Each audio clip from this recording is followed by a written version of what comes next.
Вітаю, сябры, бачу себе на экране, значит, пошла трансляція, все добре, у нас повинно з вами бути.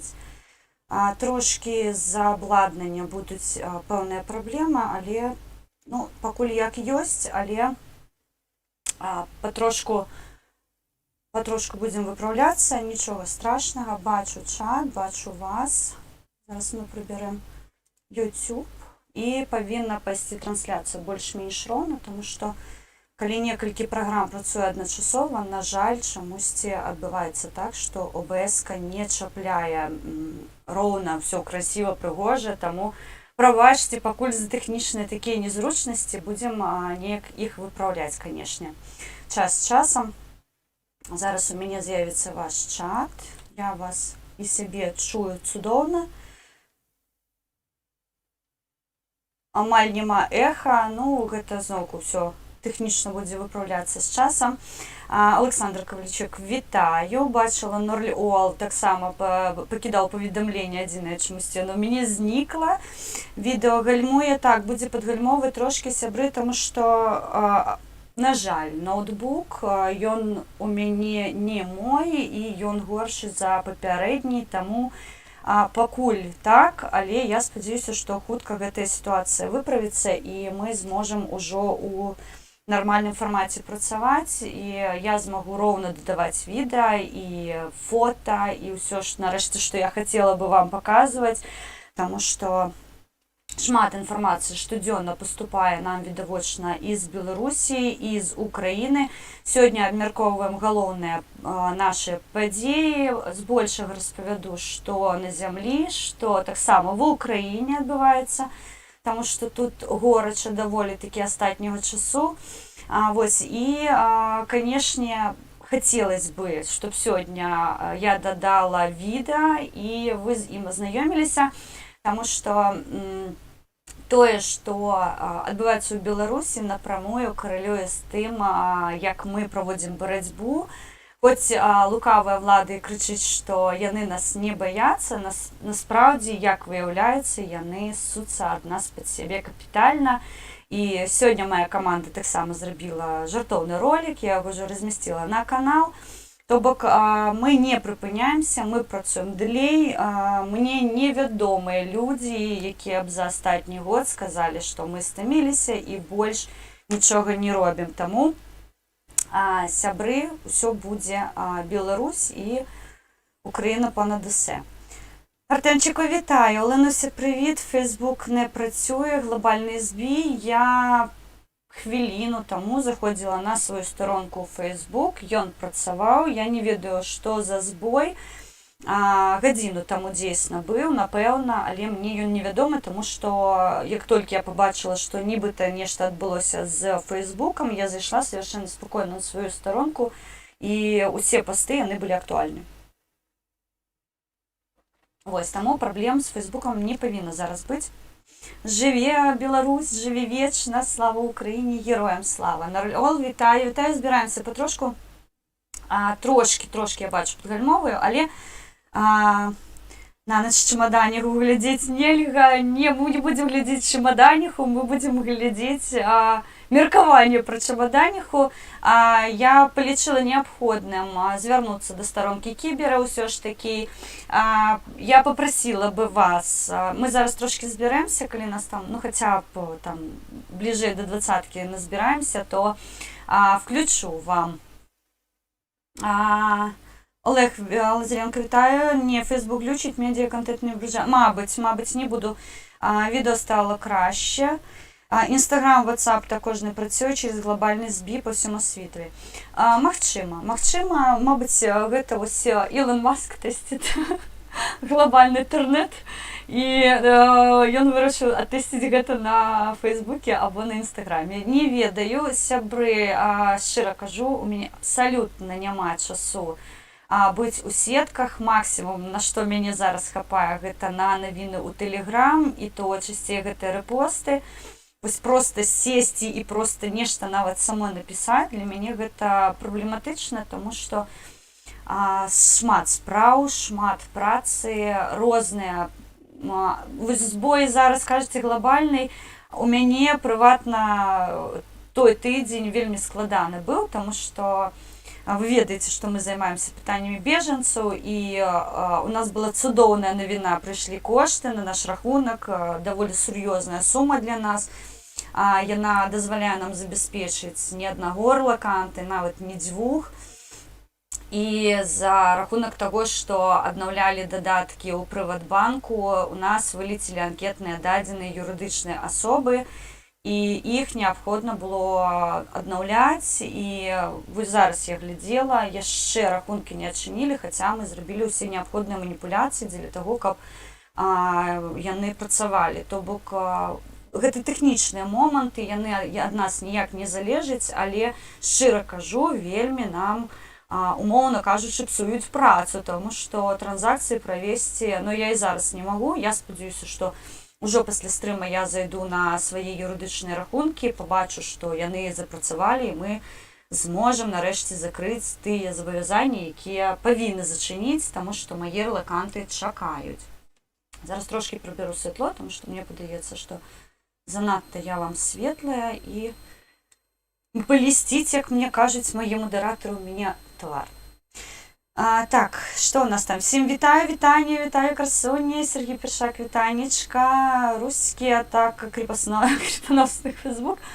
Яшчэ раз скажу, я ў сацыяльных сетках амаль не вешу, мяне няма фізічна часу іх весці, хаця, разумею, неабходна, патрэбна, тым больш, што я так прабеглася па беларускаму ютубу, па беларускіх суполках. Дарэчы, хацела бы звярнуць увагу, што даволі шмат беларускага тик-току. Я учора прабегалася па сваіх сябрах, паглядзела, што яны робяць, і адзначыла для сябе, што іх не блакуюць, відэа амаль не выдаляюцца, і гэта цудоўна, насамрэч, таму што вось тая беларуская гісторыя, яна відавочна павінна толькі пашырвацца, таму што з аднаго боку нас пастаянна знішчваюць, а з іншага боку ідзе вось такая адвольная барацьба.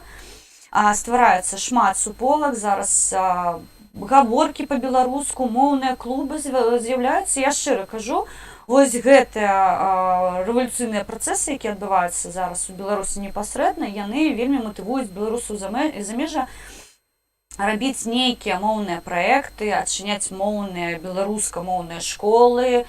Гэта не кранаецца чамусьці дзеючай вось такой абранай, але нелегітымнай улады. Яны чамусьці ўсё роўна лічаць неабходным датрымлівацца расійскамоўнага фармату, але ёсць шчырыя беларусы, якія робяць проста сваю працу, не звяртаючы ні на што, я у тым ліку.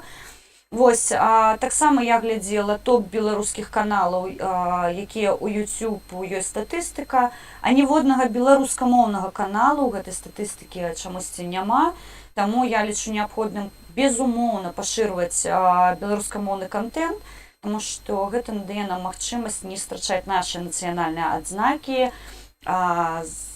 звяртацца больш да традыцый і датрымлівацца нашых культурных адзнакаў, таму беларускамоўны YouTube неабходна пашырваць.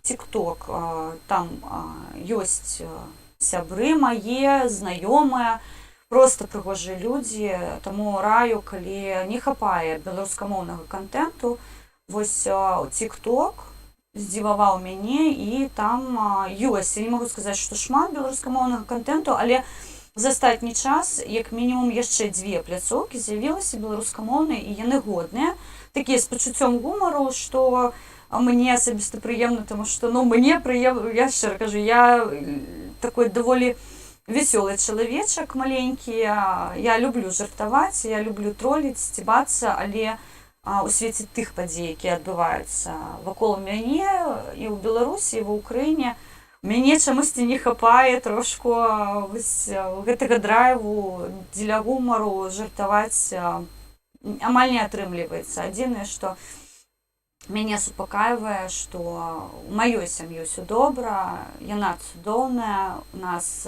ўсё прыгожа, ўсё класна, і вось гэта матывуе на працу насамрэч. Давайте трошки по тэхнічнай часціне і абмяркуем навіны, іх шмат. Ёсць навіны, якія кранаюцца як Беларусі, так і Ўкраіны, яны агульныя. Мы іх сёння абмяркуем. Я спадзяюся, вам не вельмі заўважае тое, што трошку падгальмоўвае ютубчык. Я спадзяюся, вы чуеце мяне добра, таму што я сябе чую добра. Трошкі, мабыць, фаніць, але зноўку гэта ўсё павязана з тэхнікай. Я спадзяюся, што выправімся. Усё з часам. Першае, што я хацела бы звярнуць увагу вашу на тое, што цяпер фармат каналу па данэт-сістэмах будзе працаваць як адна крыніца. Я аб'яднала ўсе праекты, якія я вяду і ведуць мае сябры, мае паплечнікі у адну сістэму, таму што я ўжо Оленочку заяву вчора, так, Артем, абмяркуємо обов'язково. Я зараз буду абмярковувати з вами Київська хунта, вітаю. Абмяркуємо з вами події, звісно. Зверну на гэта увагу. Зараз хотіла би трошки технічної частини. Адноўлення каналу. Уже звертаєте увагу, що з'являються нові нейкія обкладинки у мяне, то бок нешта у мяне пачало атрымлівацца, мне показали прылады, дзе ўсё можна гэта рабіць. Трошки часу, і мы будем робіць прев'ю, то бок, для мяне гэта прыемна, тому што я сябе так разганяю у тэхнічных пытаннях, якія стасуюцца YouTube, што мне асабіста вельмі важліва, тому што я хацела бы, каб канал быў для вас цікавы, не нудны, абсалютна. Таму данэт-сістэма зараз працуе адзіная, і ўсе рахункі, якія і далей будуць з'яўляцца, тому што, шчыра кажу, шмат, вітаю, Стік, ось чалавек, який мені викликає усмішку, вельмі поважаю, вельмі цаную, сумую, і вельмі спадзяюся, што хутка сустрэнемся, тому што ўжо час падыходзіць, тэрмін, калі я хацела бы вас усіх абняць, ён ужо набліжаецца да нельзя, і я спадзяюся, што хутка гэта адбудзецца. Усе данэт-сістэмы зараз на канале будуць працаваць як адна крыніца, аб'яднаныя праекты. Хто паспеў забегчы на тэст версію майго каналу, калі мы тэсцілі абладнанне, якое прыйшло, я ўжо распавядала аб гэтым. Хто прасачкаваў, можна сказаць, хто не сачыў уначы за тым, што я раблю ў YouTube, я распавяду, пакольку астатні час, гэта ўжо больш за год, мы кіруем праектам антыкрызіснага цэнтра «Беларускі дом», якой займаецца пытаннямі рэлакантаў ва ўкраіне. Увесь час мой быў прыдзелены туды. Гэта вельмі складаная, цяжкая праца. Шчыра кажу, быць валанцёрам, яно гучыць неяк вельмі так прыгожа, ты валанцёр, ты ўсім дапамагаеш, цябе ўсе любяць, і рэшты, і ўсе цябе проста, умоўна кажучы, так, інфармацыйна носяць на руках. Насамрэч, гэта вельмі цяжка, вельмі марудная, і праца, якая займае купу сілаў, купу часу, таму што шмат согласаванняў, шмат дамоўленасцяў, і той узровень антыкрызіснага цэнтра, якое мы маем на сёння, паверце мне, гэта наша праца з Олексай проста шалёная, таму што мы полностью аддавалі сябе праекту, і я шчыра ўдзячна, безумоўна, куму свайму за тое, што ён вывеў на такі ўзровень антыкрызісны цэнтр «Беларускі дом», на сённяшні дзень, чым я асабіста ганаруся. Канешне, гэтая арганізацыя адна з лепшых, якая працуе ва ўкраіне. Я не могу сказаць, што мы самыя лепшыя, гэта будзе, напэўна, не вельмі карэктна, але ўзровень, якой мы трымаем, ён даволі такі высокі. Чаму аб'яднана зараз, аб'яднала я рахункі, таму што з-за таго, што мы пачалі весці антыкрызісны цэнтр «Беларускі дом», мы выпалі поўнасцю з украінскага праекту, што мне вельмі шкада, таму што сем'і загінутых, яны на сённяшні дзень толькі колькасць павялічваецца, на жаль, у сувязі з падзеямі, якія адбываюцца ва ўкраіне, але ў нас пад патранажам ёсць нашыя сем'і, ўжо, можна сказаць, некалькі год мы іх вядзем, і я з сваім каналам выпала, і таму я бы хацела павярнуцца да гэтай тэмы і, канешне, быць таксама карыснай для іх. Таму Алга, Казахстан, вітаю вас, героям слава. Так, Андрій Біченочка, вітаю вас. Слухайте, я така, Андрій Біченко, вибачте, коли ласка, мені завжди хочеться неяк помягчэй сказаць про вас. Пробачце, калі абражаю, не хочу абражаць ні ў коім разе. Таму павяртаемся да рахункаў. Зараз усе рахункі будуць працаваць у прапорцыі 1 до 3. Гэта будзе одна прапорцыя для антыкрызіснага цэнтра «Беларускі дом». Другая прапорцыя гэта будзе украінскія праекты дапамога сем'ям загінутых герояў Украіны. І трэцяя часціна, яна будзе ісці на розвітак канала, таму што ёсць тэхнічныя ў мяне праблемы, якія неабходна вырашаць, і мне таксама патрэбна падтрымка ў гэтым пытанні, таму што тут я з сям'ёй, усе кошты, якія зарабляюцца, якія дапамагаюцца нам, яны відавочна ўходзяць на мяне, на дзяцей, на падтрыманне нашага, скажем так, сацыяльнага забеспячэння, ну і фізічнага, і розныя рэчы неабходна рабіць. Вось, мы тут пакуль яшчэ знаходзімся з пэўнымі абмежаваннямі, але гэта ўсё такія мелкія пытанні, насамрэч, то бок у параўнанні з тым годам, калі ўвогуле не было магчымасцяў, то зараз ужо шмат пытанняў вырашана, і, шчыра кажу, стала лягчэй, з той жа працы ўжо лягчэй нашмат, таму што у мяне знятае абмежаванне, у мяне няма зараз ніякіх пытанняў па працы. Адзінае, што стаіць пытанне настрыфікацыі маіх дыпломаў. Я яшчэ не легалізавала сваю адукацыю ва ўкраіне, але зноўку гэта ўсё пытанне часу. Прабачце, таму так, кожны забавязаны рабіць тое, на што варта. Ну, безумоўна. Таму працуем у такім фармаце. PayPal зарэгістраваны, адзінае, што туды неабходна падчапіць картку, таксама хутка з'явіцца, таму што, шчыра кажу, шмат людзей, хто піша, што ім незручна працаваць з данэйт-сістэмай украінскай, яны не могуць дапамагаць, а я ведаю, што дыяспары і нашыя сябры замежжа, яны вельмі спрыяюць развіццю гэтай беларускай гісторыі, яны гатовыя далучацца да нашых праектаў тэхнічна, у іх няма магчымасці, таму з нашага боку мы павінны гэту магчымасць надаць, што я і раблю, спрабую. Вось, таму зараз адзіныя будуць рахункі, яны падчэплены усе да маіх прыватных картак, таму я магу поўнасцю адсочваць усе транзакцыі, і мы адвязаліся ад чужых картак, якія зноўку былі карысныя больш за год. Я нагадаю, што мы вымушаны былі карыстацца дадатковымі такімі плюшкамі з боку маіх сяброў, якія дазвалялі нам працаваць, за што я ім проста ніжэйшы ўклон, таму што каб не іх дапамога, не іх падтрымка, мы бы мелі зусім іншую гісторыю, і я не ўпэўнена, што антыкрызавы цэнтр існаваў бы ў тым выглядзе, якім ён існуе зараз.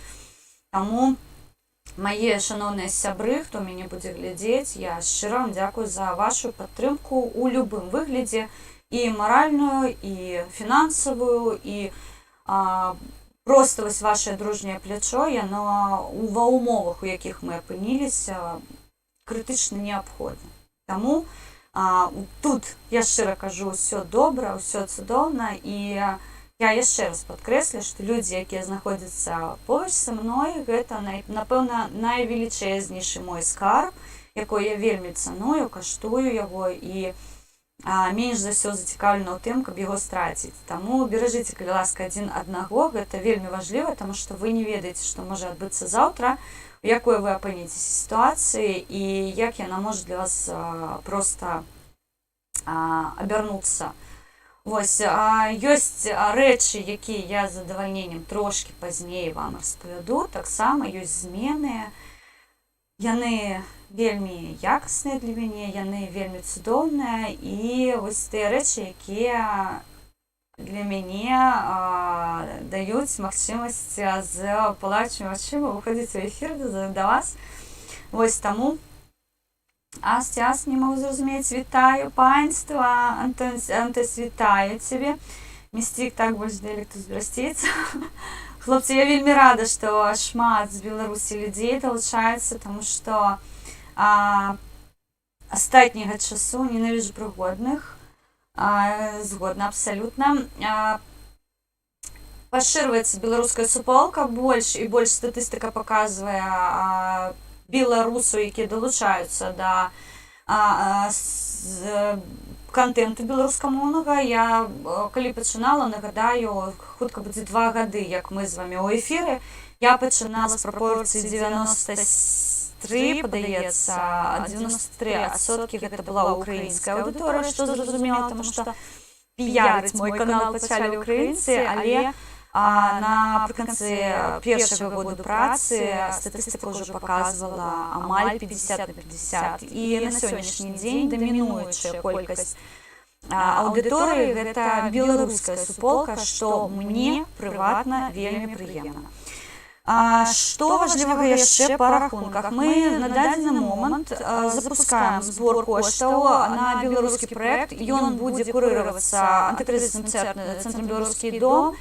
Гэта праект палітычных вязняў. У нас ёсць адзін чалавек, ён звярнуўся да антыкрызіснага цэнтра «Беларускі дом», ён на зямлі, ён асуджаны. Адзінае, што ва ўмовах, у якіх ён апыніўся, у яго ёсць магчымасць да нас звярнуцца, і ён папрасіў у нас дапамогу, пакольку юрыдычныя рахункі, якія ёсць у правадзіюць, яны дзеюць выключна на тэрыторыі Украіны, і яны падвязаны пад беларусаў, якія знаходзяцца ва Ўкраіне. Вось той адсотак, якой будзе трапляць на данэт-сістэму, траціна антыкрызіснага цэнтру, тое, што мы збіраем онлайн, яны будуць накіраваныя ў Беларусь. Таму прамыя рахункі хутка будуць дадзеныя ў сеткі. Гэта для замежнікаў, якія лічаць неабходным дапамагаць дабрачынна праз юрыдычную асобу правадзіюць, якую я вяду, кірую, я з'яўляюсь дырэктарам у ёй. І пакуль месяц мы працуем у фармаце антыкрызісны онлайн, будзе збіраць кошты ў Беларусь, і потым ужо праз нашых валанцёраў мы гэтыя кошты накіруем асуджанаму ў Беларусі. Мы пакуль не давалі звестак у сеткі, пакольку я меркавала, што мы можам запусціць збор у Прыватбанку. Там ёсць кошыкі, якія можна асабіста адчыніць, але шчыра кажу, вельмі моцна па тармазах дала сітуацыя з аднаўленнем дадаткаў, з выбіццём нас з, скажем так, як юрыдычныя асобы. Мы некаторы час не маглі працаваць з рахункамі. То бок я не стала рызыкаваць і вырашыла, што гэта ўсё будзе здзейснівацца онлайн.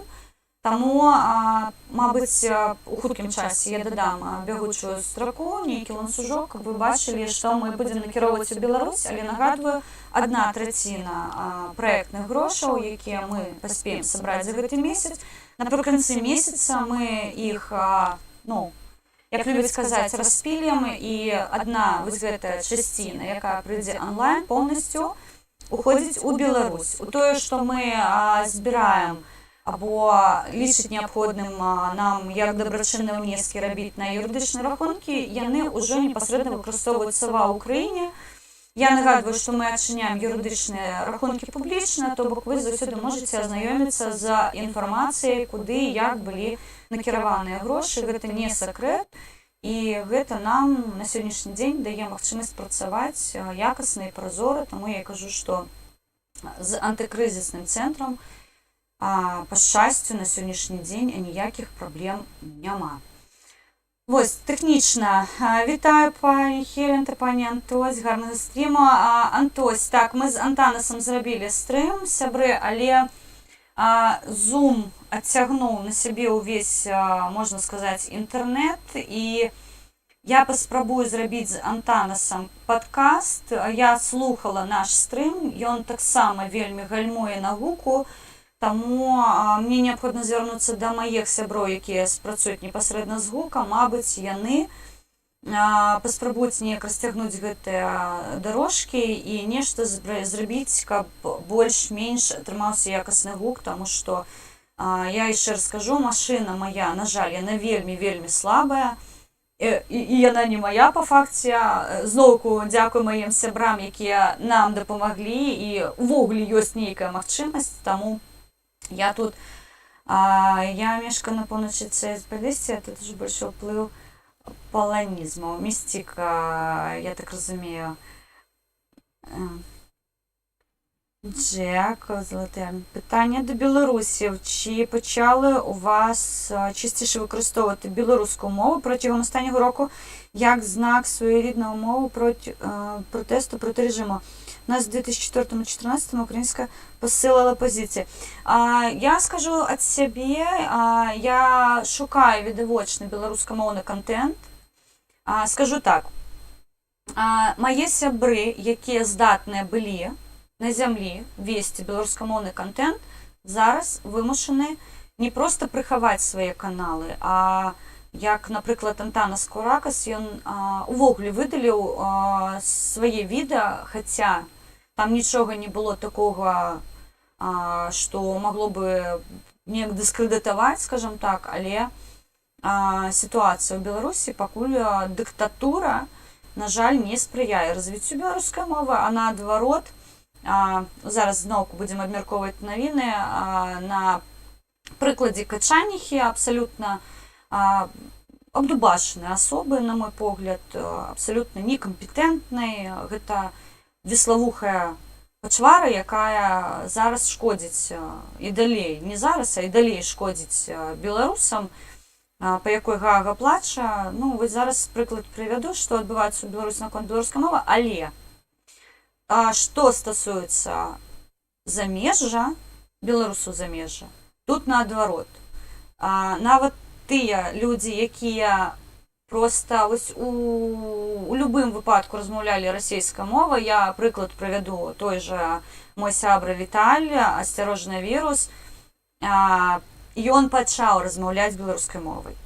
Я ніколі яго не тролю, я ніколі яго там не выпраўляю, ні ў коім разе, мне вельмі падабаецца, калі ён гэта робіць, і ён кажа, што так, гэта з-за цябе, таму што я пастаянна цябе чую беларускую мову, і вось яна ў яго ў галаве набірае абароты, што мне вельмі прыемна, таму ці беларуская мова пашырваецца ў замежжы, так, вельмі шмат, што я яшчэ раз падкрэсліваю, мне асабліва прыемна, таму што на пачатку, калі я трапіла ў суполку беларусы замежжа, беларускай мовы, ну не проста амаль не было, яе ўвогуле там, мне падаецца, не было, але праз некаторы час, мабыць, месяц-два, ужо, ну я не магу сказаць, што палавіна, не палавіна, але вялікі адсотак беларусаў замежжа вольна размаўлялі паміж сабой і размаўляюць зараз, і гэты адсотак павялічваецца, яны пішуць беларускай, мы размаўляем беларускай, і больш таго, мы абмяркоўваем беларускамоўныя праекты, таму сябра мой Сергей Другакоў, ён адзін з, скажем так, удзельнікаў беларускамоўнага праекту, якой мы разам вядзем, таму тут мне падаецца, што беларусы замежжа утрымаюць вось гэты беларускамоўны курс, і калі прыйдзе час нам павяртацца ў Беларусь, мы яшчэ ў Беларусь прывезем велічэзную колькасць беларускамоўных праектаў. Гэта я магу 100% казаць, таму што я непасрэдна сама удзельнічаю ў гэтых праектах, мы іх тут за мяжой развіваем, і я яшчэ раз скажу, у велічэзнай колькасці з'яўляюцца беларускамоўныя клубы, і ва ўкраіне таксама ён ёсць, не толькі ў Кіеве, ёсць у Львове, у Адэсе, таму сябры, шчыра кажу, не знікне беларуская мова на ўзроўні беларусу замежжа. Моўнае пытанне, яно без спрэчак, па-першае, па-другое, яно ніколі не крытыкуецца, наадварот, беларусы замежжа, вось тыя беларусы, якія патрыятычна накіраваныя, яны ўсё робяць дзеля таго, каб ні традыцыі, ні культура, ні беларускай мовы не зніклі. Так што Так, вірус не пытаецца, ён права змагаецца размаўляць. Ну, Віталь, да, хаця ён доўгі час адмаўляўся, я шчыра кажу, я яго проста трусіла, казала: Віталь, ну пачынай ужо, ты ж любіш гісторыю Беларусі, ён проста фанат беларускай такой гісторыі, ён ездзіць па розных лакацыях, ён прымаў удзел у таких спатканнях беларускіх розных. Вось адзінае, чаго мне ў ім не хапала, гэта вось пачаць гэтую беларускую гісторыю, што ён з поспехам зараз робіць. Таму няхай мелкія вось такія маленькія дасягненні мае прыватныя ёсць. І таксама я ўжо казала, што адно з найвядомейшых маіх дасягненняў гэта украінскі сцяг побач з беларускім пытаннем. Беларусы Польшчы, беларусы Літвы шмат зараз часу прыдзяляюць украінскаму пытанню, тому што выявілася выпадкова так, што беларускае пытанне вельмі нагадвае украінскае пытанне, таму мы робім вынікі, глядзім, што адбываецца, і, безумоўна, спрабуем не памыляцца, так, гэта не памылкі, а гэта вот досвед, якой мы бярэм у украінцаў і ўжо праецыруем на Беларусь. Таму, пані Хелен, калі у вас з'явиться картка Приватбанку або якого крім системи донат. Пане Андрію, система донат подвязана під мою картку Приватбанку, тому просто адзінае, што я не хотела бы свяціць сваю картку, тому што яна у мяне адна, і на яе просто гуртуецца ўсё, таму адзінае, што мабыць, я яшчэ зраблю Манабанк, мабыць, нейкія яшчэ іншыя банкі паадчыняю на сваё імя. Я паясню просто, хто не ў тэме. Я не ведаю, як зараз, таму што зараз, паколькі я ўжо легалізавана, у мяне няма праблем адчыніць беларускую, мяне беларускі, няма пытанняў адчыніць украінскую картку. Я яшчэ раз там сваім, хто там кажа, што я ўжо і змяніць пашпарт паспела, не. Пашпарт я не зменьвала, і часовага побыту картку я не атрымлівала, або, як ён тут называецца, часовы від на жыхарства я не атрымлівала. У мяне поўнасцю мая легалізацыя без змены статусу, без змены грамадзянства або іншых нейкіх рэчаў. Я як была грамадзянка Беларусі, так і застаюся грамадзянка Беларусі. Адзінае, што у мяне зараз больш магчымасцяў з'явілася ва ўкраіне, таму што свайго часу я прыняла рашэнне, што мне неабходна нейкія маніпуляцыі зрабіць для таго, каб не плаціць, умоўна кажучы, грошы як замежніцы, а ўжо непасрэдна набыўшы амаль правы ўкраінцаў, я буду рабіць нейкія рэчы. Таму на сённяшні дзень я прахажу ўсе тыя ж самыя працэдуры замежжа. Адзінае, што я не плачу за гэта камісіі, я не плачу за гэта нейкія внёскі ёсць, напрыклад, нострыфікацыя дыпломаў яна каштуе грошаў. Мае дыпломы легалізаваны не таму, што я не магу іх там пацвердзіць, а таму, што у мяне іх 5, і 4 з іх неабходна нострыфікаваць, легалізаваць ва ўкраіне. Таму, калі адзін дыплом, то гэта класна, а калі 4, гэта дафіга, я вам шчыра кажу. Вось, плюс банкаўскія рахункі, калі беларус адчыняе ва ўкраіне, гэта складаная гісторыя. Год таму я спрабавала адчыніць на сябе карткі, і я сутыкнулася з тым, што камісія для замежнікаў яна вельмі высокая, там амаль $30 на месяц была. А 10 вышэй, гэта абслугоўванне рахунку банкам, што для мяне сума на той момант была проста непад'ёмная. Таму я і звярталась да сваіх сяброў дзеля таго, каб яны надалі такую падтрымку, дапамогу, каб мы маглі працаваць з антыкрызісным. Вось, на сённяшні дзень няма ніякіх праблем. На жаль, донаце багата уходіць на падатак, втрачаюцца кошты. Я магу зараз закінуць вам в принципе, нумар своей картки. Адзінае, што я кажу, што я проста ва ўкраіне не ведаю, як гэта працуе. З іншага боку, картка яна выкарыстоўваецца амаль паўсюль. я закіну ў чат, мабыць, я потым дадам гэта ўсё пад сістэму. Яшчэ раз скажу, сябры, мы будзем працаваць раз на месяц, мы будзем выводзіць кошты з вами разам, каб вы бачылі, на што ідзе, каму. І яшчэ раз скажу, мы з вами павяртаемся у праект украінскі, будзем дапамагаць таксама сем'ям загінутых на расійска-украінскай вайне. Зараз я паспрабую выгрузіць. Шчыра кажу, я яшчэ з гэтымі сістэмамі новымі не вельмі сябру, тому што гэта для мяне ўсё такое новае.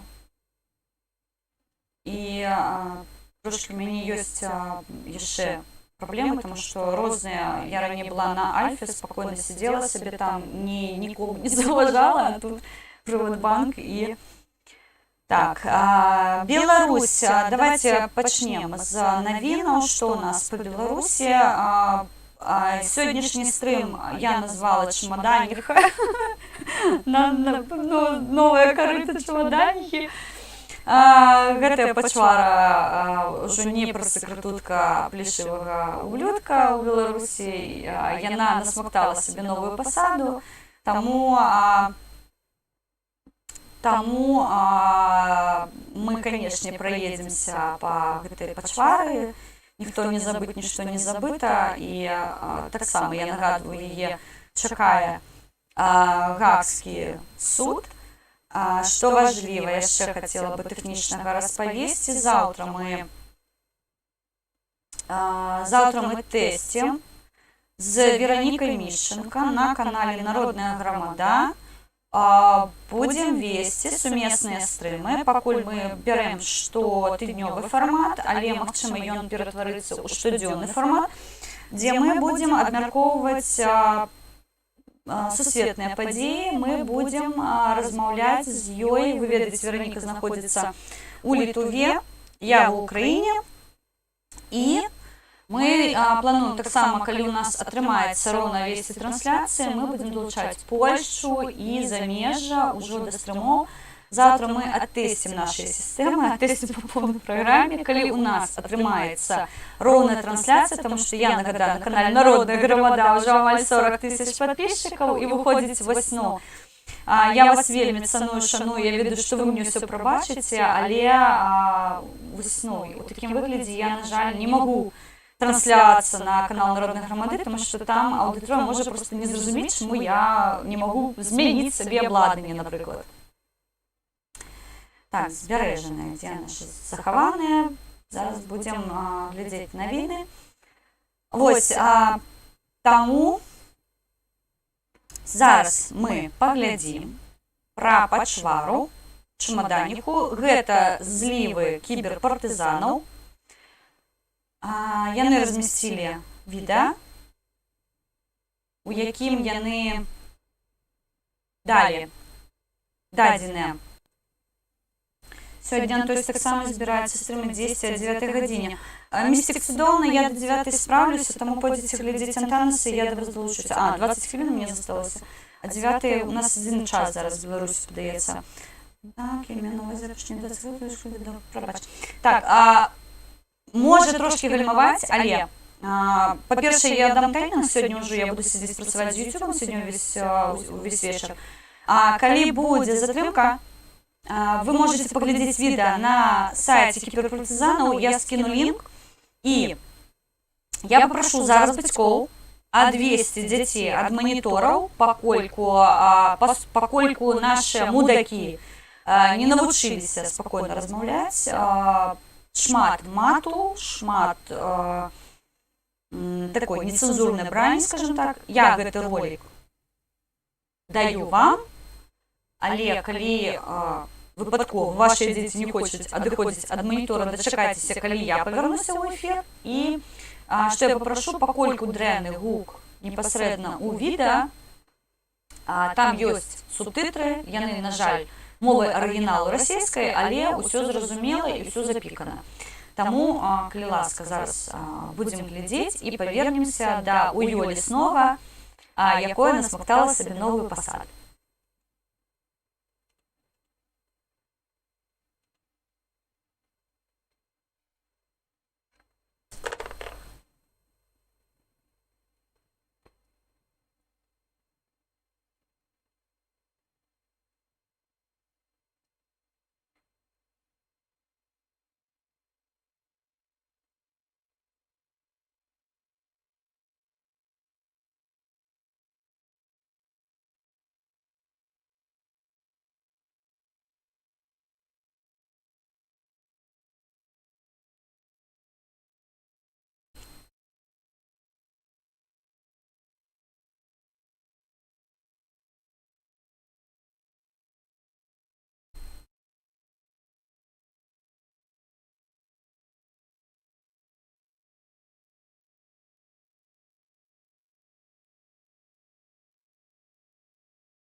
Ну, сябры, аб'ектыўна, тут няма што дадаваць. Вы бачыце, што тут все запікана. Вось чемоданіха у ё лесное, і вось гэта ўся гісторыя. А, ну, на мой погляд, яскрава дэманструе тое, што адбываецца ў Беларусі, ўсё каханне, ўся апека. Вось яна на экране. Зараз вы бачыце, такое ёсць, знімае на відэа і выкладае на YouTube ролікі за паркоўку. Ну, адборны мат. Ну, запаркаваўся чувак, ну, все. Приехали, составили на яго протокол.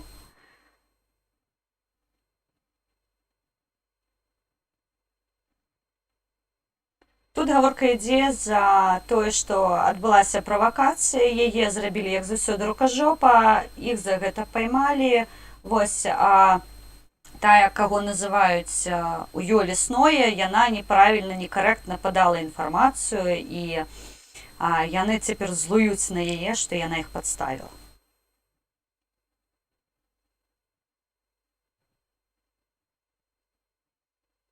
Я хацела бы звярнуць вашу ўвагу на ўзровень інтэлектуальны гэтых пачвараў, таму што калі мы бачым, што робіць супраціў, як кіберы выкладаюць расшыфроўкі размоваў, вось гэта абсалютна мне згадвае расійскіх пачвараў, якія мовы не ведаюць, яны акрамя мату нічога здольнага в сябе выціснуць не могуць. Таму вось гэта ўся гісторыя мне і нагадвае, што, напэўна, там слабавікі далёка не беларусы, а нейкая дзіўная субстанцыя, якая невядома дзе вучылася, і шчыра кажу, мы ад іх чакаем, што яны пачнуць беларускую мову неяк пашыраць, паважаць. Ну, тут яны ніякай мовы па факце не ведаюць, акрамя мату, таму чакаць ад іх, ну, вось, падвойскага спроба чемоданіха будзе кастрыраваць. Я ёй жадаю поспеху ў гэтым пытанні, таму што такіх дэбілаў павінна быць менш. Я бы жадала ёй яшчэ, параіла ўсіх там гэтых мудакоў, як катоў, адвесці у клініку і адразу ўсіх гэтых пачвараў прыбраць ім усё лішняе, каб такія не вельмі разумныя людзі не нараджаліся проста, таму што гумовыя вырабы, паходу, не працуюць у іх выпадку. Не ведаю, што яны там робяць з імі.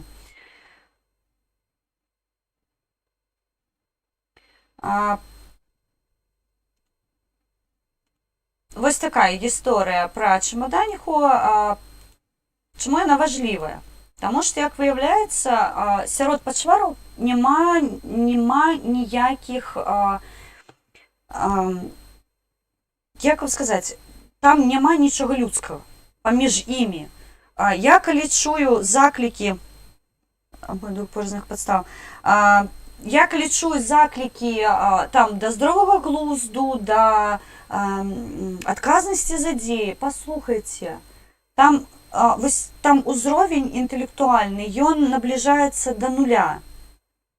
Там ням-ням і тык-тык, больш нічога. 12 гадзін таму кіберы новы далі зліў, там узровень інтэлектуальны настолькі нізкі, што чакаць ад іх нейкага развіцця не... Ну, слухайце, там людзі ўжо відавочна далёка за 30. 30 гэта ўжо абсалютна сфарміраваўшыся чалавек, якой толькі вось на гэтую жыццёвую бусіну можа досвед чапляць.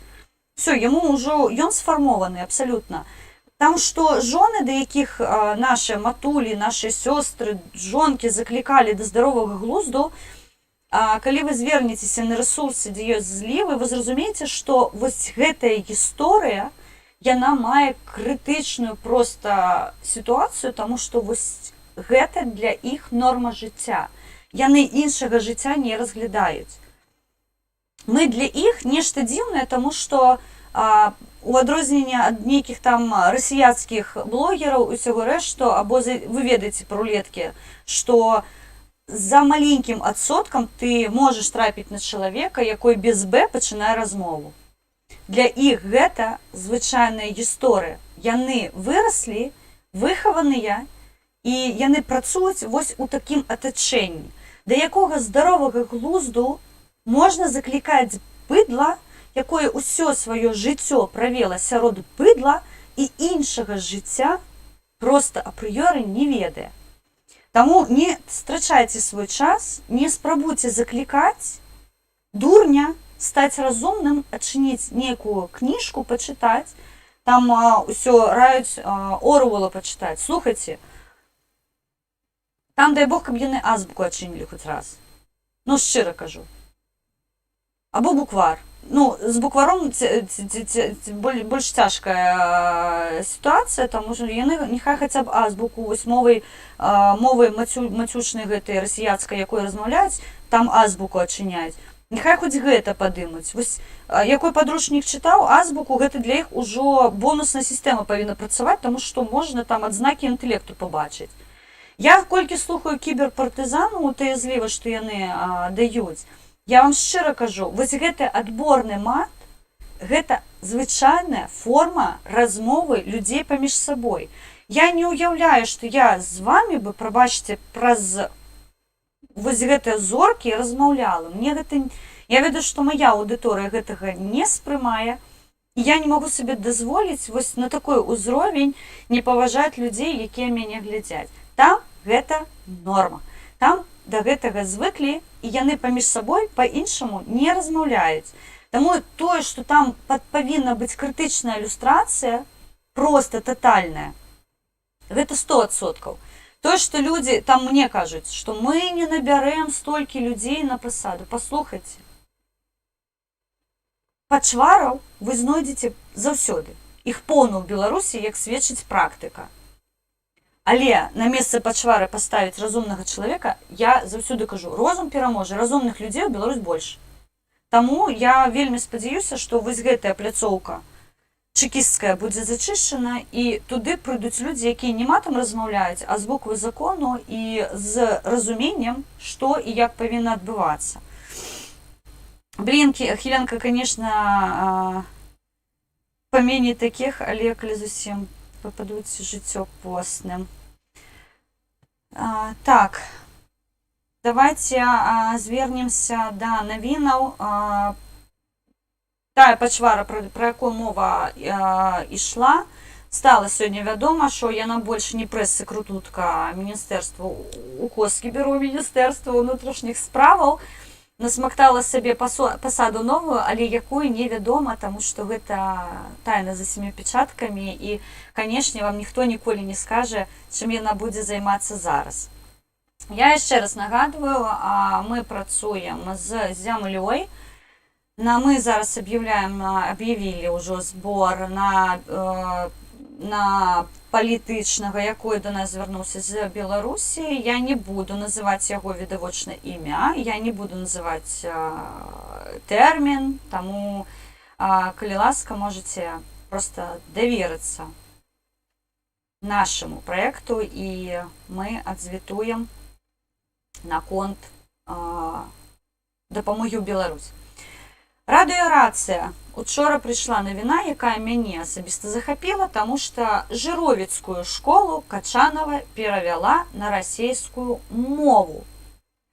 Тобто вось гэтая пачвара, якая акрамя пінання мяча нічога не ведае, ці кім яна там была, у жэсе працавала, ці дзе, валейбалістка. Вось яна пінала мячы, а цяпер яна вырашае, якой мовай будуць вучыцца нашыя дзеці. Навіна, як паведамляе радыёрацыя, наступная. Старшыня Савета Рэспублікі Нацыянальнага Сходу Наталля Качанова часта бывае ў жыровіцкім праваслаўным манастыры. Невядома, што яна там з чекістамі адмывае, але, паходу, награшыла так, што часцяком свечкі сабе за упакой, я спадзяюся, ставіць. У адну з апошніх паездак яна наладзіла сустрэчу з выкладчыкамі, навучэнцамі Менскай духоўнай семінарыі у Жыровічах. Сярод пытанняў, якія прагучалі падчас сустрэчы, было пытанне просьба ад святара, выкладчыка духоўнай семінарыі, які пражывае ў Жыровічах, Яўгена Саланкова, а прасіў спадар Саланкоў, каб вясковую школу ў Жыровічах перавелі на рускую мову, на расійскую мову. Увага, рускай мовы няма. Бо па-беларуску, маўляў, ніхто не разумее. Наталья Качанова записала просьбу Солонкова, и что вы думаете? С 1 вересня сярэдняя школа ў Жыровічах стала расійскай. Усе прадметы пачалі выкладаць па-расейску, але дзеткі, напрыклад, па матэматыцы і сёння пішуць слова «адказ», як пісалі заўсёды, але настаўніца выкрэслівае слова «адказ» і піша па-расейску «ответ». І гэта ўжо лічыцца памылкай, бо гэтыя і пра іншыя праблемы, якія звязаны з выкладаннем па-расейску, распавядалі самі школьнікі. І яны цяпер з бацькамі незадаволены, што з-за аднаго нейкага Солонкова праз Качанову ўся беларускамоўная школа ператвараецца ў чужую. Гэта вам адказ, што адбываецца ў Беларусі наконт беларускіх школаў. То бок, пачвара маскальскага патрыярхату захацела спяваць свае малебны. Пачвара з маскальскага патрыярхату пастаў сабе свячу за упакой. Закажы сабе труну і закалаці сабе нахер туды проста назаўсёды. Каб такія дэбілы, як ты, больш не псавалі жыццё маім беларусам. Прабачце мне французскі, калі ласка, але у мяне да расійскай царквы асабістыя адносіны.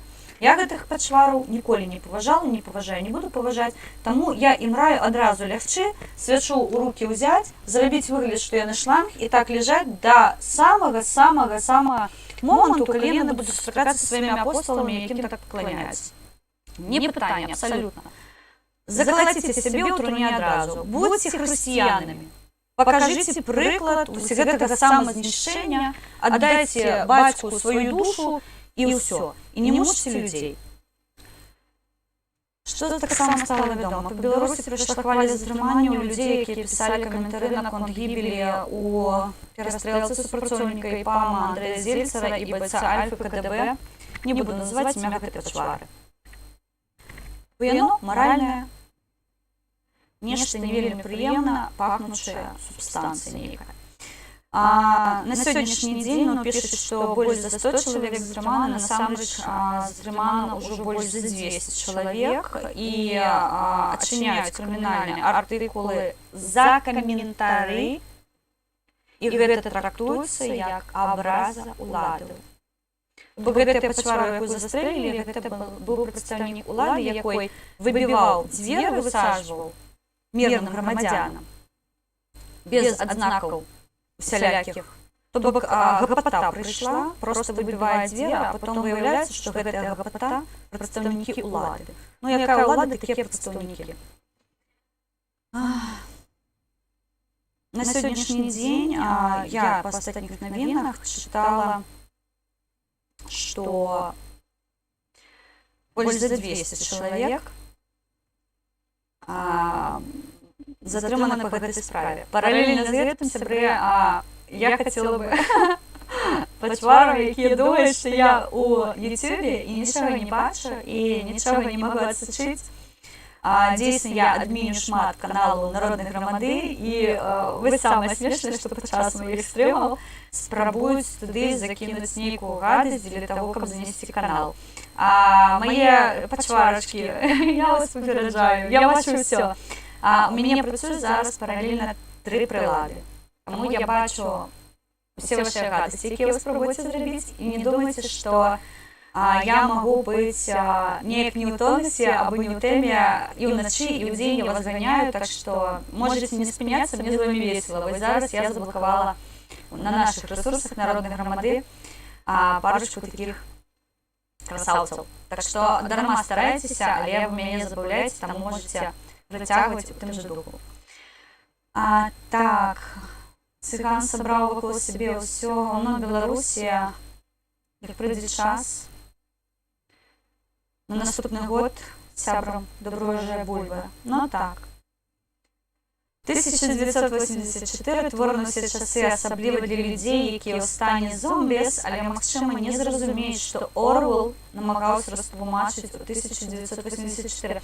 Я, дарэчы, місцік шчыра скажу, я калі прачытала 1984, я яшчэ, напэўна, такая вось, ну, ведаеце, ёсць творы, якія, вось гэта ж утопія, да, антыутопія. І вось ён дэматывуе. Я не могу сказаць, што дэматывуе, але ён неяк вось такі стан абсалютна безнадзёга усё пра свету няма проста.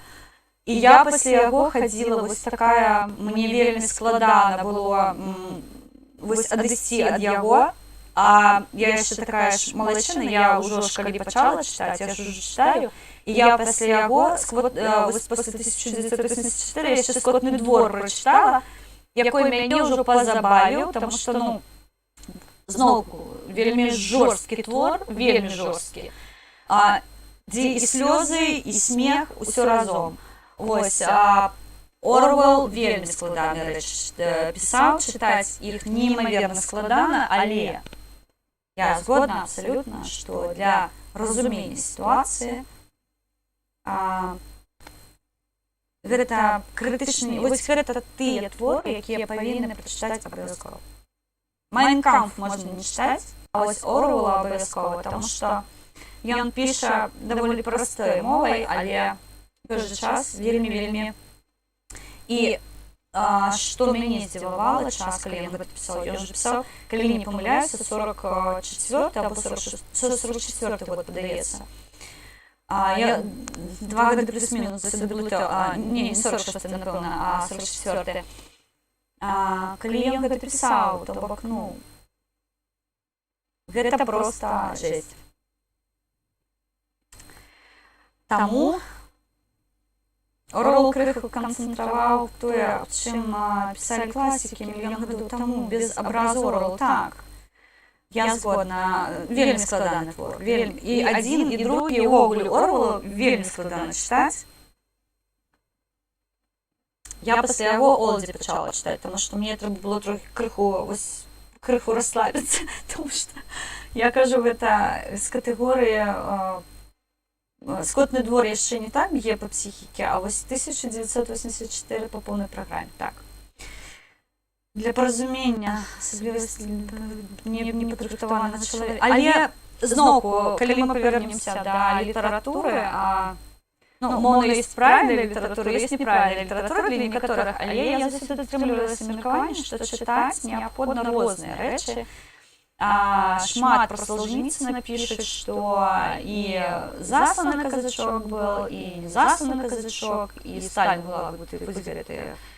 Але всё гэта гісторыя, і кропелька за кропелькай. Зараз мы будзем абмяркоўваць афшорныя падзеі, якія сталі вядомымі. І я шчыра кажу, вось сённяшні свет, ён за склом, усе бачаць. І нават вось такія рэчы, падаецца там, Солженіцын калі пісаў, калі влагі былі. Але калі мы спрацыруем гэта на сённяшні дзень і зразумеем, што гэта ўжо ўсё праходзілі, але ў той час гэта было ізалявана, і на сёння невядома колькасць загінутых падчас сталінскіх рэпрэсіяў. А вось. Тут мне ніхто грука, прабачце. А зараз гэта ўсё вядома. Я зараз звярнуся да белых халатаў, але перад гэтым хацела бы такой яшчык Пандоры раскрыць.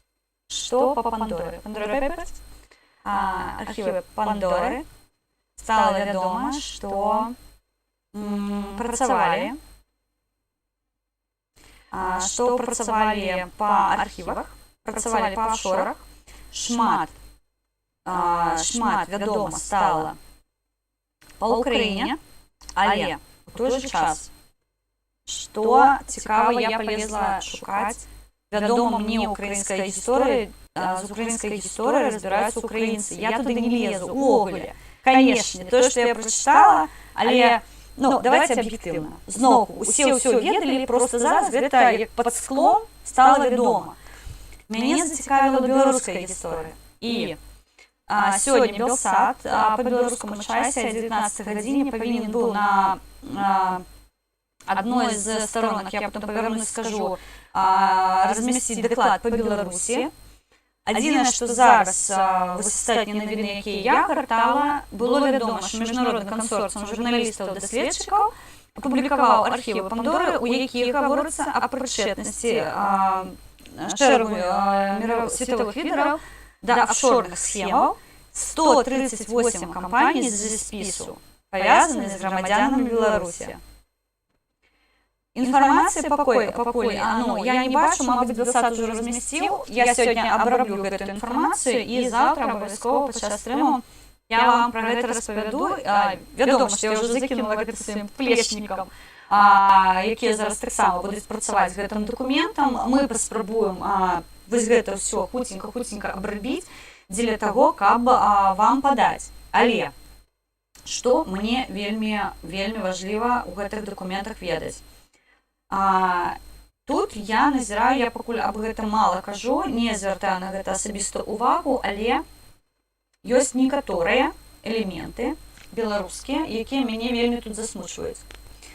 Вось, і я спрабую разабрацца па тэме, што яны тут робяць, з якой мэтай яны сюды прыязджаюць. Адзінае, што пакольку гэта ўжо ёсць у СМІ украінскіх, беларускіх СМІ, украінскіх СМІ,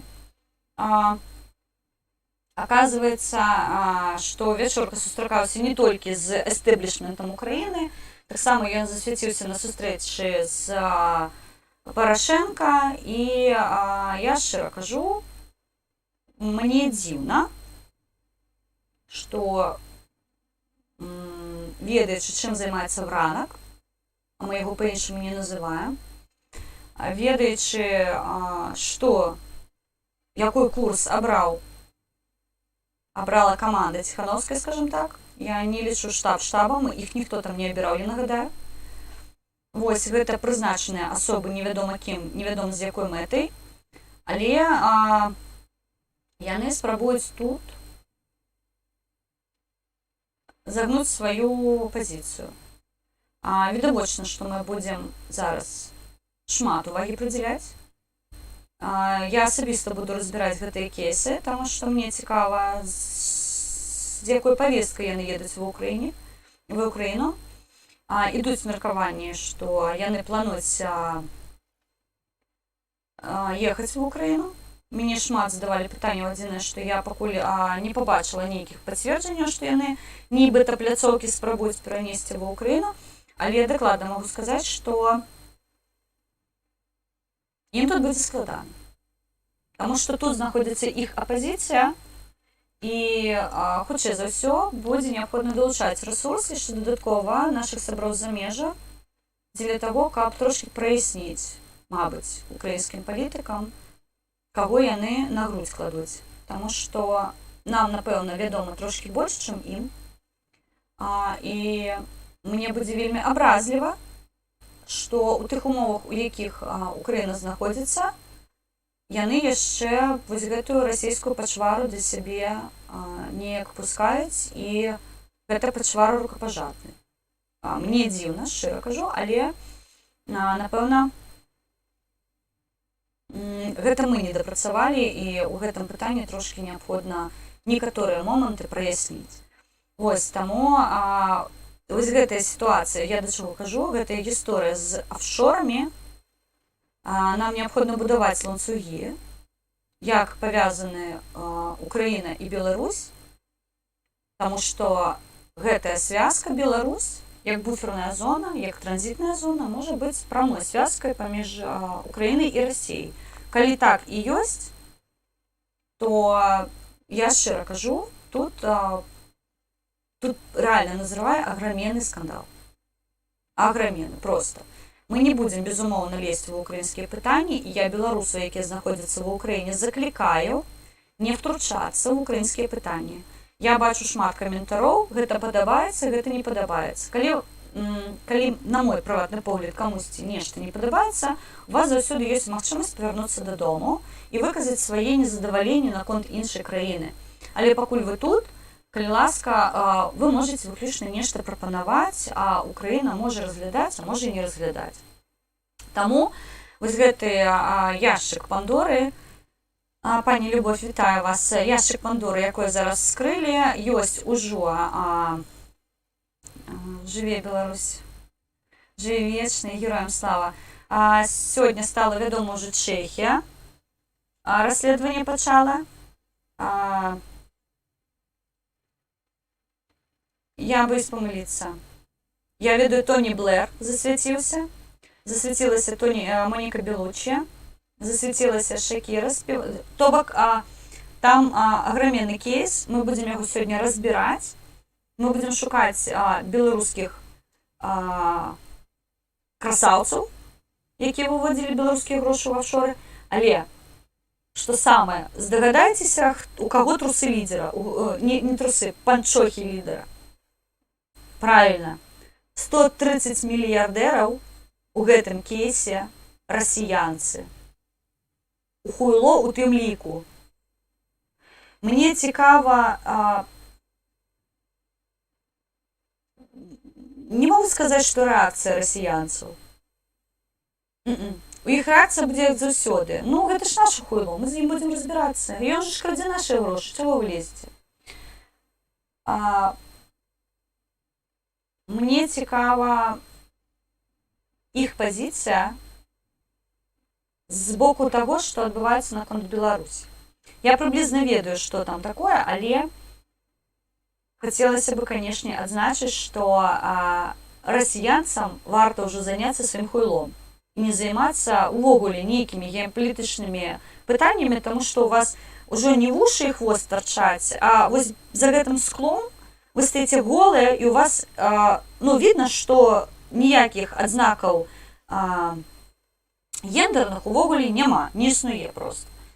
Таму кейс Пандоры, там ён велічэзны па Ўкраіне, там шмат прозвішчаў, і я так разумею, што ён абрабляецца, але мяне цікавіць Беларусь. Сачыце за украінскімі навінамі, я дадаю іх у свой тэлеграм-канал. Хто не ў курсе, усе навіны, якія тут публікуюцца, пра якія мы распавядаем, паколькі ў мяне тэлеграм вельмі не так, як YouTube, усе навіны залетаюць адразу на мой канал у Телеграм. Там ёсць у мяне чат-балтушка, дзе мы сустракаемся час ад часу, жартуем. Там ёсць чамаданіха ў ёй лесное, таму сябры можаце заходзіць, я пагутару з вамі. У Телеграм я пастаянна, я бачу, што пішуць, я адказваю. То бок, шчыра кажу, часцей мяне можна пабачыць у Телеграм, чым на Ютубе, таму што гэта такая опер-суполка, якая дапамагае нам працаваць. Добры вечар, Сіма, вітаю. Русскія будуць пишатися, які вони багатий байт. Напевно, так. Я мяркую, що так, дійсно. Москалі будуть казати, гэта ж наші, хуйло поглядіть, який він молодець, скільки він у нас накрав. Так, що з важливого я хотіла ще вам? Дисидент бай, суполка, сябры, калі ласка, так само буду даваць сёння ўжо, калі буду робіць хронометраж стрыму. Суполка Дисидент бай, вы ведаеце, больш за 1000 імёнаў ужо у нас палітычных зняволеных. Я нагадаю, што антыкрызісны цэнтр «Беларускі дом» абраў палітыку вызнання ўсіх, хто трапіў пад рэпрэсіі. Мы не абмяжоўваемся спісамі вясны. Мы дапамагаем усім, нават тым палітычным зняволеным, якія не ў спісе вясны. Таму вельмі важліва улічваць, што ёсць крытэрыі асабістыя, па якіх вызнаюцца палітычныя зняволеныя, і частка гэтых людзей пад гэтыя крытэрыі не трапляюць, але мы бярэм палітычныя артыкулы, і там ужо, канешне, спісы вялікія. Але што важліва? Сёння дысідэнт даў расшыфроўку,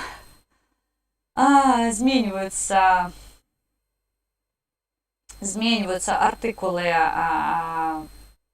у Беларусі, і сёння адна з тэм санкцыі за санкцыі. Чаму гэта важліва? Таму што, сябры, мне цяпер свеціць па новаму заканадаўству, яшчэ не прынята, але будзе прынята, за тое, што я заклікаю да санкцыяў. Раней мне свеціла проста 5 год, цяпер мне будзе свеціць 12 год, за што я неймаверна ўдзячна тым абсалютна упоратым пачварам, якія спрабуюць заціснуць беларусаў яшчэ больш. Што зменіцца? Плануецца зменіцца нейкі Олег Белаконеў, Олег, свяча, труна, і лежыце просто, пакуль ужо просто не адключыцеся до конца. Ну, я раю, таму што вы карысці мала прыносіце, а там пад зямлю трошкі ўдабрыце.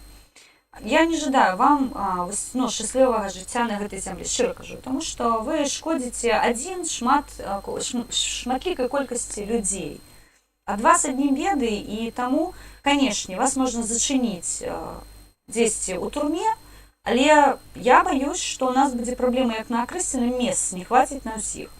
Таму, мабыць, частку міжнародныя суды забяруць, нейкіх міжнародных будзеце сядзець у турмах, я не ведаю. Але можаце самастойна пачаць гэты шлях, проста, нам лягчэй праца будзе, і вы сябе пачуваць будзеце лепей, не будзеце бачыць, што, як у працэсах з вами можа адбывацца.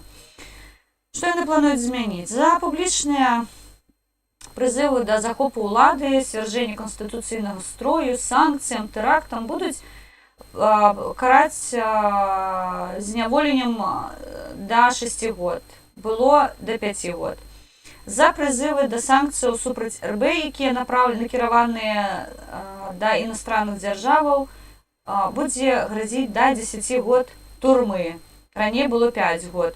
Ну і калі дадзеныя прызывы здзейснююцца праз інтэрнэт, або ж за злоўжываннем палажэнняў, то пакаранне будзе да 12 год лішэння волі. Раней было, прабачце, 7. Я думала, я буду 5 сядзець, не 7. Свяціла. Таму санкцыі на санкцыі. Мы заклікаем да санкцыяў, мы заклікаем да забастоўкі. Я разумею, што, напэўна, мяне за гэта хацелі бы пакараць, але іншага шляху я не бачу, таму што калі маіх грамадзян садзяць за пасты ў сацыяльных сетках, гэта страшная гісторыя. Александр Беспалый, привіт, Сашко. Пан Александр, вітаю вас. Великий респект вам, друзі, вітаю. Україна понад усе, героям слава. Сьогодні я замовила таксама пра тое, што канал Хелен Мінска павяртаецца да ўкраінскіх праектаў, таму будзе хутка зроблены канал, дзе мы будзем рабіць інтэрв'ю, але зноўку кажу, калі ў мяне будзе моя новая машына і уже не будзе такіх праблем з трансляцыямі, каб мы маглі запісваць якаснае інтэрв'ю. У мяне велічэзная колькасць цікавых людзей, велічэзная колькасць людзей, з якімі бы я хацела пагутарыць, і відавочна, што асабліва асабісты канал, ён будзе карысны, і мы там зможам спакайнесенька сабе абмяркоўваць розныя пытанні. Вось, зараз Александр зайшоў, і я згадала, што каля Меркурыя зараз носіцца супутнік, якой праз 4 гады павінен выйсці ўжо на стабільную арбіту і будзе рабіць здымкі, пакуль мы пабачылі першыя фатаграфіі. Мае дзеці называюць Меркурый такой трупік в сонечнай сістэме, тому што ён абсалютна без адзнакаў жыцця, у яго там атмасфера нават няма, тому што яе проста сонечным ветрам знесла, і гэта вось такі каменьчык, які лётае вакол сонца. Вось асацыяцыя з людзьмі. Сашу побачила, і адразу я полетела ў космос з Ілоном Маскам. Вось, што яшчэ хацела бы сёння адзначыць? Галоўнага, працуе таксама ў Беларусі ініцыятыва зняцця дэпазітаў. Чаму гэта важліва? Мы яшчэ год таму запусцілі ініцыятыву, і гэта ініцыятыва разганяецца вельмі моцна нау.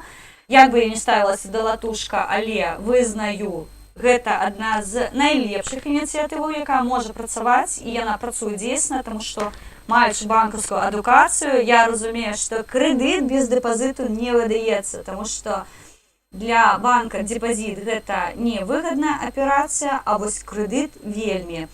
Таму вось гэты баланс депазітаў і крэдытаў, депазіты банк купляе, а крэдыты прадае. Таму чым менш дэпазітаў, тым менш крэдытаў, і адсотак ад крэдытных аперацыяў відавочна меншы, і банк зарабляе менш. Дык што яны зрабілі ў Беларусі? Дэпутаты, а пасля і сенатары сёння прынялі папраўку ў закон аб гарантаваным вяртанні дэпазітаў. Што такое гарантаванае вяртанне дэпазітаў? Вось калі я вучылася, гэта 2008 год, Я толькі попала ў коледж банкаўскай справы, я гарэла гэтай проста спецыяльнасцю, мне вельмі было цікава, я з задавальненнем вывучала крэдытныя партфелі, групы рызыку, але нам шмат распавядалі пра абвал эканомікі падчас 90-х, чаму людзі страцілі кошты, чаму, потому што мы не разумелі, вось ты сядзіш на мяшку грошаў, а ён нічога не значыць, як такое можа быць. І вось гэтыя ўсе інфляцыйныя працэсы, девальвацыі, як абясцэньваецца рубель, так, то бок вось гэтыя ўсе працэсы нам распавядалі відавочна. І адзін з найгалоўнейшых быў пытанняў, а як гарантуюцца дэпазіты, то бок вось у мяне ёсць $1 000 000, умоўна кажу, я хацела бы размясціць на дэпазіт, а хто мне будзе гарантаваць павярненне гэтых коштаў, ці ёсць у Беларусі такая структура?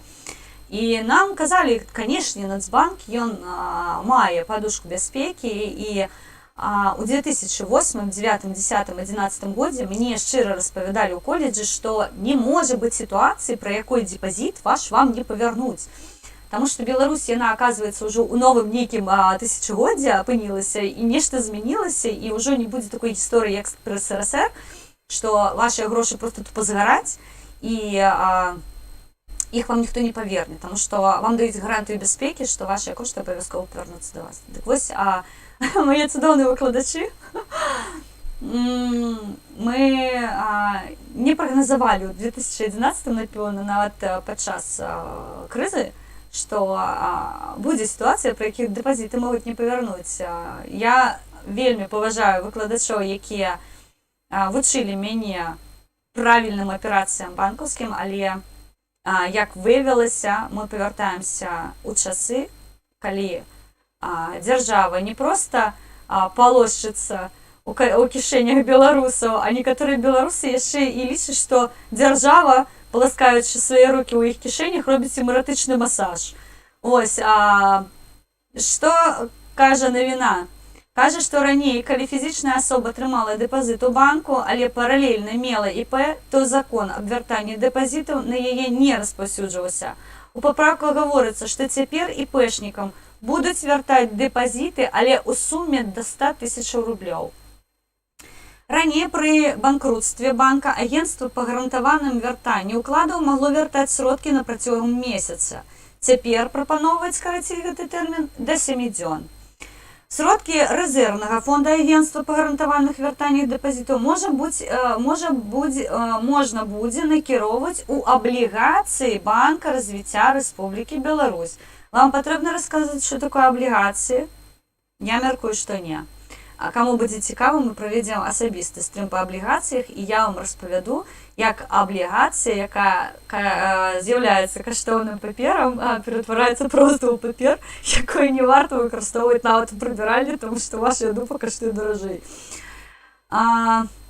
Што глаголіць навіна, што Банк развіцця ў тым ліку фінансуе разнастойныя дзяржаўныя праграмы. Ну, вось тут, я мяркую, вам ужо стала зразумела, у якія дзяржаўныя праграмы вашыя грошы, хто ў Беларусі, калі вы яшчэ не знялі дэпазіт, могуць быць накіраваныя. Таксама раней укладчыкі маглі звяртацца па свае грошы толькі на працягу 2 гадоў пасля таго, як банк стаў банкрутам. У новай рэдакцыі гаворка ідзе пра 5 год. Трымальнікі ўкладаў, якія могуць выбраць, якім чынам атрымаць грошы, наяўнымі ці безнаяўнымі. Што тут важліва? Трошку ведаючы банкаўскую сістэму, я памятаю вельмі добрыя часы, калі прыбачце, мне тут нешта грукае, а мне падаецца, што я гучна размаўляю, мабыць, так і ёсць. Я буду трошки цішэй. Слухайце, у мяне Хелен Мінскі і Антон Скуракас піша, стрым называецца. Ну ладно, прабачце, гэта трошки неправда. Я потым выправлю. Мабыць, на той анонс пашла. 2011 год адбыўся, калі крыза, і у нас быў абвал валюты і нацыянальнай валюты, я падкрэслю.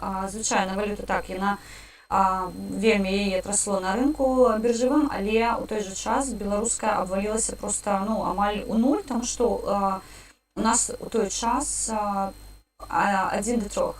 То бок была, умовно кажучы, ну не умовна, ну фактычна 3000 каштаваў даляр, і беларускі рубель абваліўся спачатку да 8000, потым абваліўся да 11000, і потым абваліўся да 20000. То бок можаце сабе ўявіць, якой узровень вось гэтага эканамічнага фінансавага пузыра быў, сколькі яны на ручніку трымалі валюту беларускую, што калі яна грохнулась просто патыліцай аб стол і разбіла сабе ўсё, што можна разбіць.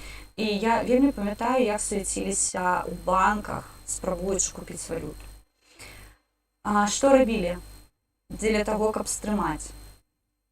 Забаранялі здымаць валюту, забаранялі купляць валюту. Вы памятаеце, хто ў Беларусі па пашпарце можна было толькі здаць валюту. Потым дазволілі купляць валюту. Каб не было вось гэтых хваляў, вы ж ведаеце, што Нацбанк у любым выпадку, не гледзячы ні на што, яны трымаюць беларускі рубель на ручніку. Як гэты фінансавы рэгулятар працуе, можаце паглядзець любое эканамічнае відэа ў YouTube. Гэта ўсё лёгка, вельмі зразумець, калі стаўкі рефа падымаюцца, чым яны чрывата, калі зніжаюць, то бок як гэта ўсё на фінансавыя рэгулятарах працуе. Сутнасць не ў гэтым. У Беларусі ёсць яшчэ такі беларускі цуд, як забараніць. Я нагадаю, што быў цэлы калапс менавіта 15-16 год, калі юрыдычным асобам не дазвалялі прадаваць валюту, калі на валютных рынках адбыўся поўны трындзец, і эканоміка на стоп стала, таму што немагчыма было не прадаць валюту, не купіць валюту. Прадаць можна было валюту, купіць нельга. І там нейкія татальныя абмежаванні былі, і яно дзейнічала даволі-такі доўгі час. Я добра памятаю, таму што мяне было ў той час. Я была галоўным бухгалтарам прадпрыемства, і мы працавалі на замежных станках, і для нас гэта валютная гісторыя, гэта проста валасы дыбам стаялі, таму што мы не маглі правесці транзакцыі. Падаецца, мы толькі прадаваць валюту маглі, але атрымаць яе, што прадаваць, калі ты яе атрымаць не можаш. Вось, аперацыі за межамі неабходна праводзіць. Таму беларуская эканоміка именно так працуе. Што яны зараз робяць? Паколькі беларусы пачалі здымаць вклады, а зараз будзе цэлая праблема, таму што разбалансіроўка ідзе у банкаўскім сектары. Калі маць дэпазіты, не выдаюцца крэдыты. Сёння чытала таксама навіну, што патрэб крэдыты яны выраслі, то бок беларусы пачалі больш крэдытавацца. Чаму гэта дрэнна таксама? Па-першае, крэдыт. Людзі, звычайна, хто за мяжой, больш-менш валодае інфармацыяй, звычайна людзі крэдыт бяруць на нейкія такія доўгатрывалыя рэчы. Гэта можа быць нерухомасць, гэта нават аўто. Я гляджу па крэдытах в Украіне, не карыстаюцца такім запытам крэдытным. То бок, напрыклад, нерухомасць, так, ёсць іпатэчныя крэдыты, пад нерухомасць крэдыты розныя, вось, шчыра кажу, я, напрыклад, не сутыкаюся, што мікрахвалевую печ трэба браць крэдыт. У Беларусі гэта звычайная гісторыя. Там нейкія рэчы набываюцца ў крэдыт. Тут, калі заходзіш у магазіны, я проста цікавіцеся, зайдзіце ў беларускія крамы і зайдзіце ў украінскія крамы. Гэта ўсё адчыненыя дадзеныя. Дык вось в украінскіх крамах няма такой опцыі, як узяць у крэдыт.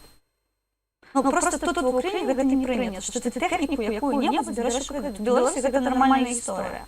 Дык вось чым зараз адрозніваецца сучасная гісторыя, а той, якая, напрыклад, была там на пачатку 11-15 году. У 11 годзе вельмі актыўна скупалі аўто, нерухомасць, вось нейкія былі такія даражэнныя проста пакупкі. 15 год, я згадваю, там ужо захламілі сябе тэлевізорамі, нейкімі мікрахвалёвымі гэтымі печкамі, сціралкі куплялі тоннамі, то бок, быў абсалютны калапс на рынку, тэхнікі, вы, мабыць, памятаеце, стаялі абсалютна пустыя з тэхнікай крамы, нічога не было. Зараз крэдыты людзі бяруць на ежу. Каб вы разумелі, у Беларусі купа праграм, зберы дзіцёнка ў крэдыт у школу, зберы там пакет харчавы на месяц у крэдыт дадому. Вось гэта ўся гісторыя, то бок зараз крэдыты выдаюцца не на нейкія там доўгатрывалыя рэчы, патріб кредити, які не приносять ніякого профіту, ніякої користі, тобто вони тупо приїдаються. Одна справа, коли ти у рамках малого бізнесу береш некий станок у кредит, який буде праз некоторий час, він накопиться і буде приносити прибуток. Ось цей кредит має сенс, тому що він буде працювати у ближайшее будущее с профитом, тобто він буде приносити прибуток, і ти навіть можеш уже цей станок малий продати, купити собі нечто більше, так само кредит, і на гэтым заробляє банк. Зараз банки заробляють на тим, що люди проїдають кошти. Гэта не будзе цягнуцца вечна. Гэта не ідзе капіталізацыя грашовая. Гэта ідзе тупое прыжыранне грошаў, і яны ўвогуле не працуюць на эканоміку. Ніяк. Так, я спагадзяюся, што там некаторыя працэнт дадатковага прыбутку ён будзе ў крамах першы час. Але сёння вы купляеце масло з батоном, завтра вы купляеце просто батон, завтра вы купляеце булку, тому што у вас фізічна ўжо просто, пакольку гэтыя грошы не працуюць, яны не прыносяць профіт. Любая эканоміка так працуе. Гэта называецца рыночная эканоміка, дзе ёсць запыт на прадукцыю, ёсць прапанова на гэту прадукцыю, і вось яно неяк рэгулюецца, і як вучаць у эканамічнай тэорыі, яно павінна заўсёды заставацца ў рамках балансу. Так не бывае, што яно абсалютна што колькі спросу, столькі і прапановы, але яны заўсёды адзін да аднаго стрымяцца, каб збалансаваць эканоміку.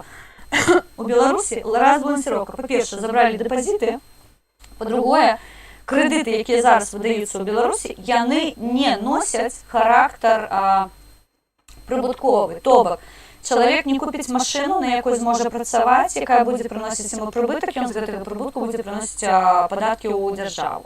Зараз беларуская эканоміка пачынае стагніраваць. Ну, не пачынае, напэўна, яна ўжо ў стагнацыі знаходзіцца, але пакуль гэта прыхоўваецца фінансавымі рэгулятарамі і запаўняецца крэдытнымі грашыма Рашкастану. Але зноўку гэтая гісторыя будзе цягнуцца недоўга. Таму, да чаго гэты доўгі спіч? Беларусы, хто яшчэ не зняў дэпазіты, у хуткім часе вашыя беларускія рублі, яны ператварацца ў фантики.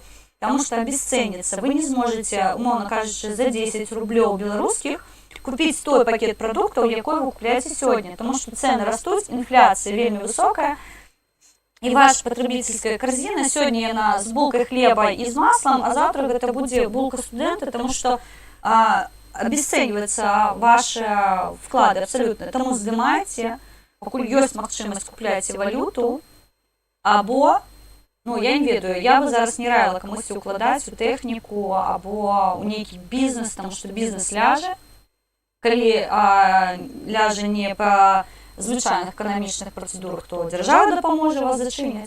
Таму, на мой погляд прыватны, нават золата я бы не раіла зараз купляць, хаця могу памыляцца, слухайце лепш розных эканамістаў. Але Чалы, мабыць, я не купляла бы золата, таму што з золатам таксама былі праблемы ў 2011 годзе, я якраз працавала ў банке ў гэты час.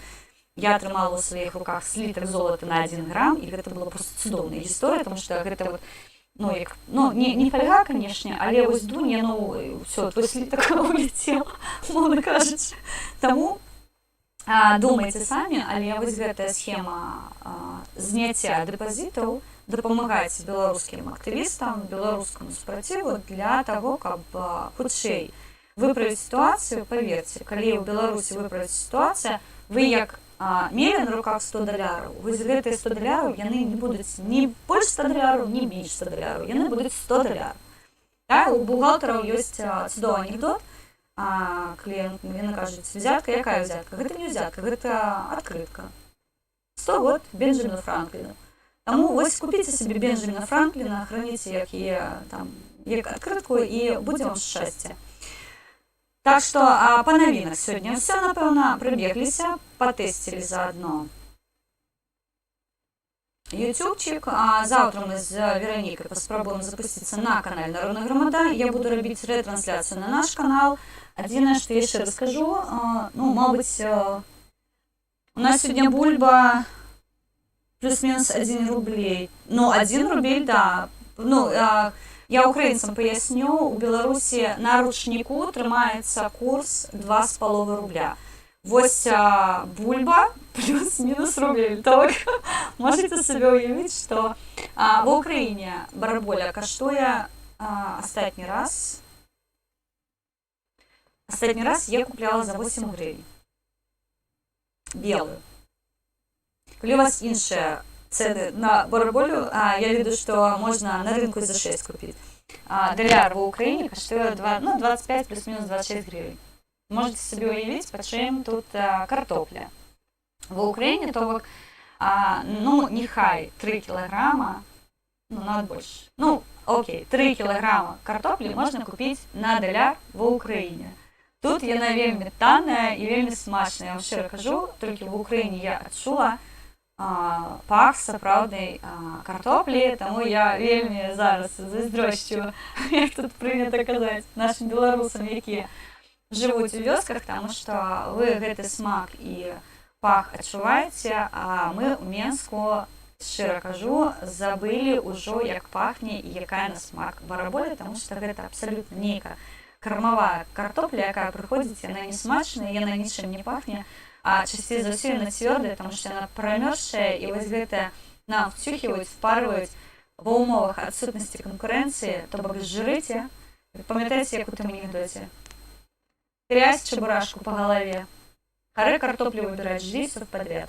Так і беларусы зараз жрыце ўсё подряд. Таму, каб гэтага не адбывалася, забастоўка, якая пераходзіць у стачку, масавы страйк, і ратуем тое, што можна яшчэ ўратаваць, не баімся санкцыяў. Санкцыі страшны, калі яны пачалі працаваць, і вось там іх ужо не спыніць. Не баімся пакуль санкцыяў, канешне, будуць вводзіць, але ад нас залежыць, як хутка яны спыняцца, як хутка іх прыбяруць, і мы павінны пабачыць новую Беларусь без маскалей, але з беларусамі. Дякую вам шчыра. У нас сорт гала, у нас белая бараболя, просто она так и называется, била. Есть еще рожева, есть еще фиолетовая. Я купую белую, потому что я люблю белую картоплю. И, шчыра кажу, у меня она тут без глазков. И я не достаю слова с картофли. Я не ведаю, ці украинцы здзіваюцца, але беларуская картопля, она уздовж і папірок уся ў саломе новай. Я не могу заказаць за ўсю Беларусь, але вось тая, што ў Менску прадаецца, я шчыра кажу, ты просто вось гэтыя струкі саломы дастаеш яе, там такая дырка, яшчэ на пол картоплю, ты такой, блин, ё-моё, угнаенне я разумею, не ў такой колькасці. Вось, а тут чистенькая картопелька, што мне асабіста прыемна. Так, сябры, я з вами вітаюся до завтра. Мы абавязкова побачимся. Сьогодні таксама, кому цікаво будзе, я буду тесціць YouTube. Я паспрабую выправіць трошки вось гэтае гальмаванне. Рэшта працуе ўсё добра, свет нормальна, камера нормальна, мікрафон працуе. Трошки рэха. Сёння буду зноўку прыдзялю час, збольшага разабралася з такімі паточнымі праблемамі. Таму, хто на зв'язочку застаецца 10 праз гадзінку, праз 2 я буду тесціць, і мы зможем яшчэ трошки паразмаўляць. Мабыць, я вылаўлю яшчэ цікавыя навіны. Тым больш, я хочу зараз паслухаць астатнія навіны космоса, тому што Ілон Маск запускае Crew Dragon. Там ідзе абсалютна класнючая. Хто не глядзеў, паглядзіце астатнія распрацоўкі па Марсу.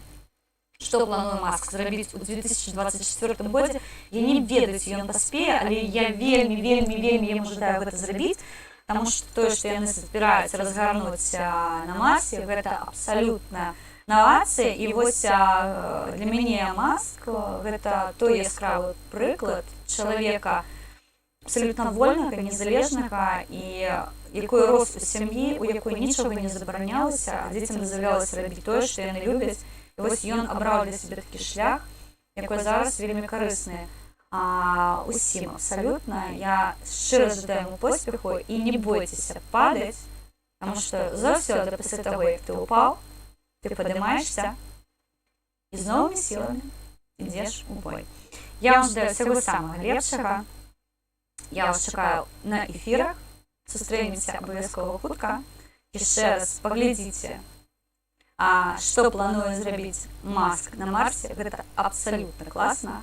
Вы атрымаеце велічэзную колькасць задавальнення, і таксама схрысціце пальцы, каб да 2024 года ён паспеў у гэтае вакно ускочыць, і тады на нашым з вами ўжо жыццёвым шляху вы пабачыце, што, аказваецца, ўсё магчыма і не патрэбен нават расійскі батут. Всё, я вас люблю. Жыве Беларусь! Слава Україні! До зустрічі в ефірі!